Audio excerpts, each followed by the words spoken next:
Je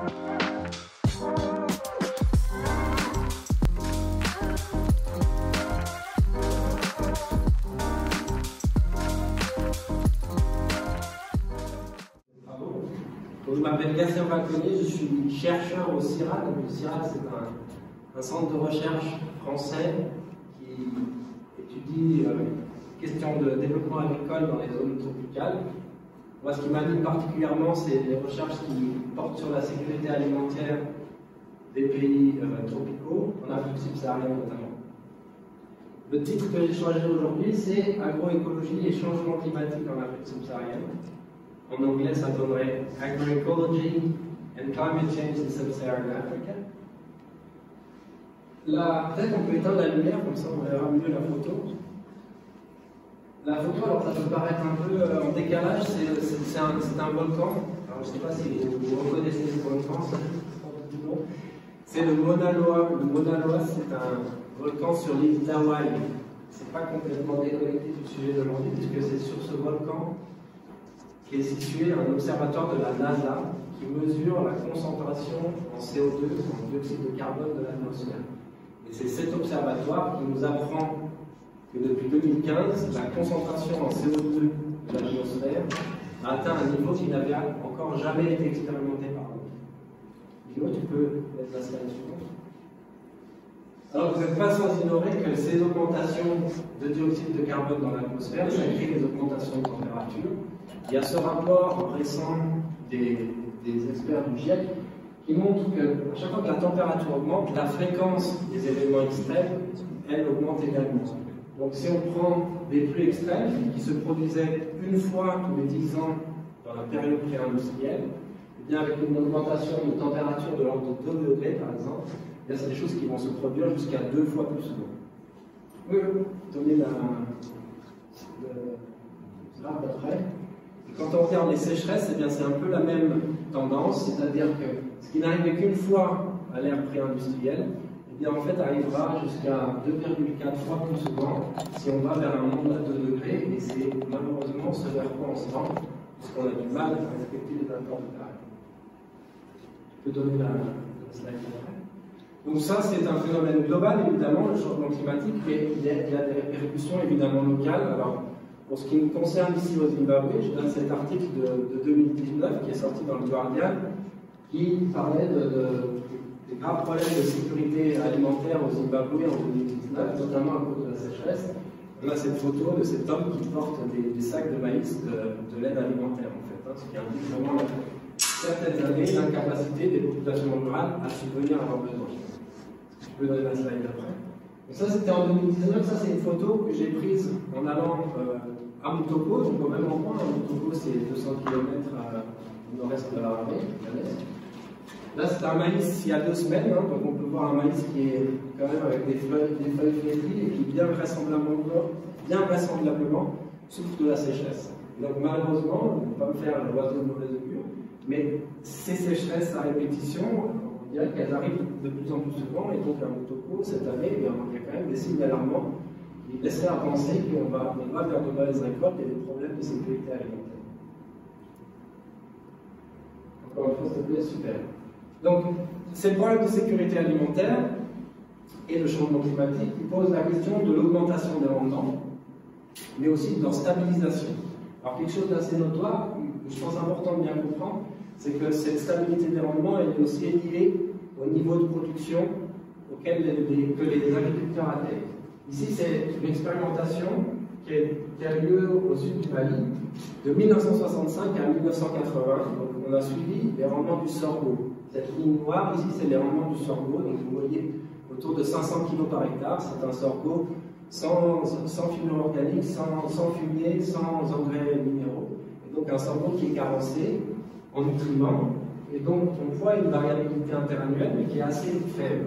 Par contre, Lino, s'il te plaît, si vous regardez un sorgho cette fois, pour lequel on va apporter de la fibre organique, du fumier, pour lequel on va apporter des engrais minéraux, on va atteindre en moyenne des rendements bien plus importants. Si on regarde cette courbe bleue, la moyenne est sans doute autour de 2 tonnes par hectare. Par contre, la variabilité interannuelle des rendements est bien plus importante. Ça illustre le fait que on a des situations d'insécurité alimentaire chronique qu'il nous faut résoudre en partie, c'est pas la seule solution évidemment, mais en partie par des augmentations de productivité. Et ça veut dire que ça se traduira par une plus forte variabilité interannuelle de la production. Et on sait, je l'ai montré avec le changement climatique, que les conditions climatiques vont être de plus en plus variables. Et donc cette idée de stabilisation des rendements est vraiment cruciale. Alors, dans mon titre, il y avait agroécologie. Donc agroécologie, c'est cette idée de mobiliser en fait les processus naturels pour produire l'énergie et les micronutriments dont l'homme a besoin pour s'alimenter. Ici, un bon candidat de l'agroécologie, c'est ce qu'on appelle les associations culturales. Donc l'association culturelle, c'est cette idée que pendant un cycle cultural, pendant une saison des pluies, on va cultiver sur la même parcelle non pas une culture, mais 2, voire 3 ou 4 cultures. Les photos que je montre ici, c'est l'association entre une céréale, ici le maïs, vous reconnaissez bien le maïs, avec une légumineuse, un haricot, qui s'appelle le niébé. Donc ici, ça a été semé dans le même bouquet. Et puis on peut voir ici, sur la droite, c'est une association du niébé avec le sorgho, donc cette céréale avec les panicules jaunes. Donc on voit que le niébé monte sur la plante. Donc c'est cette idée vraiment d'avoir des cultures complémentaires qui vont avoir des architectures différentes et puis aussi des réseaux racinaires complémentaires pour explorer les différentes ressources du sol. Alors tout ça, c'est un peu ce qu'on pressent, mais c'est important aussi de valider ces principes agroécologiques par de l'expérimentation. C'est ce qu'on a fait au sud du Mali, donc ça c'est des résultats que j'ai obtenus pendant ma thèse. Vous pouvez voir un champ de culture associée, vous avez les lignes de maïs ici, et puis entre les lignes, le niébé, qui est ce haricot rampant. Et ici c'est une figure un peu compliquée, mais je pense qu'on va y arriver. Chaque point ici, c'est une parcelle chez un agriculteur. Donc il y a une trentaine de points. Ça veut dire qu'on a fait l'expérimentation chez une trentaine d'agriculteurs. À chaque fois, on avait une parcelle de maïs en culture pure, une parcelle de niébé en culture pure, et une parcelle des 2 cultures associées. Sur l'axe des X, ici à l'horizontale, c'est le rendement relatif du niébé dans la culture associée par rapport à la culture pure.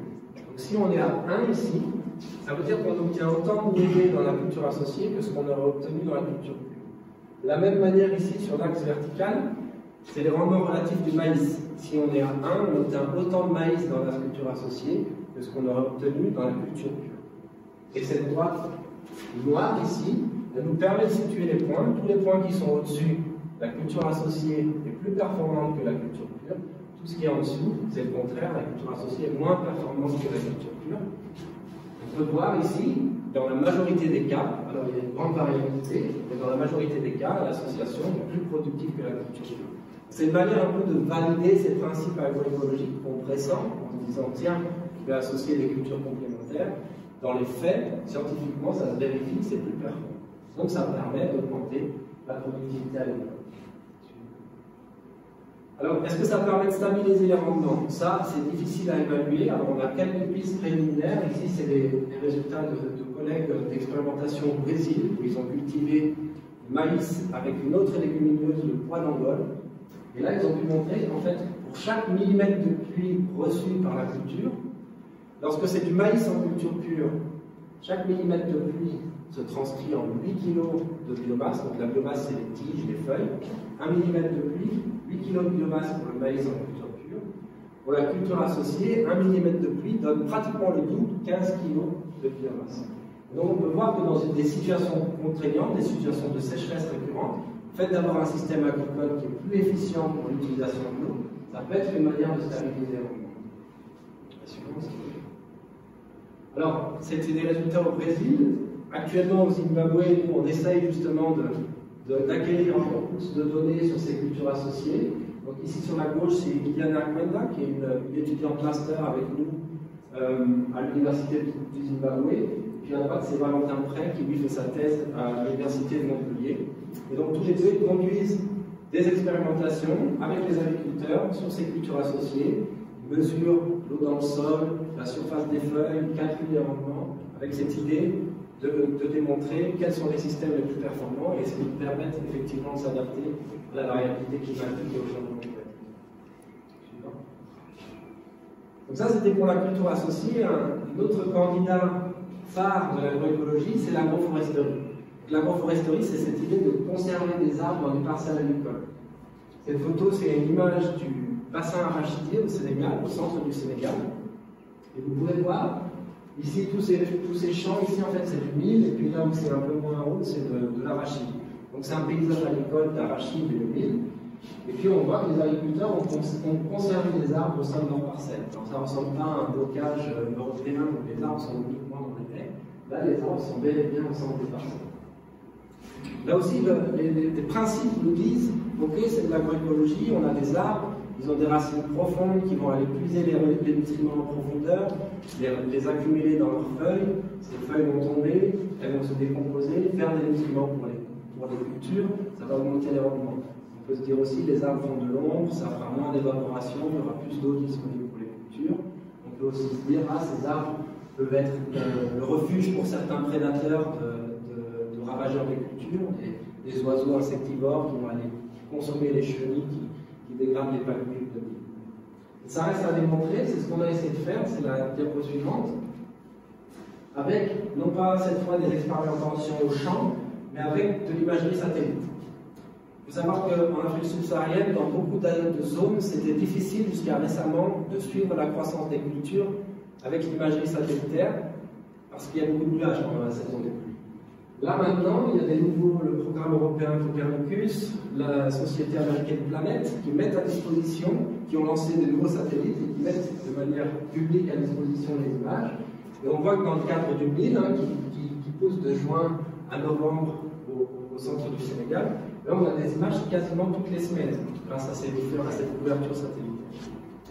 Et donc là on est sûr d'avoir au moins 5, 6, une dizaine d'images pendant la saison, pendant laquelle on n'aura pas de nuages. Et on peut donc avoir un signal qui va nous renseigner sur la croissance des cultures. La slide suivante. C'est ce qu'on a fait, donc pour essayer, mais pour pouvoir bien prédire les rendements à partir de l'imagerie satellitaire, il faut quand même faire des expérimentations au champ.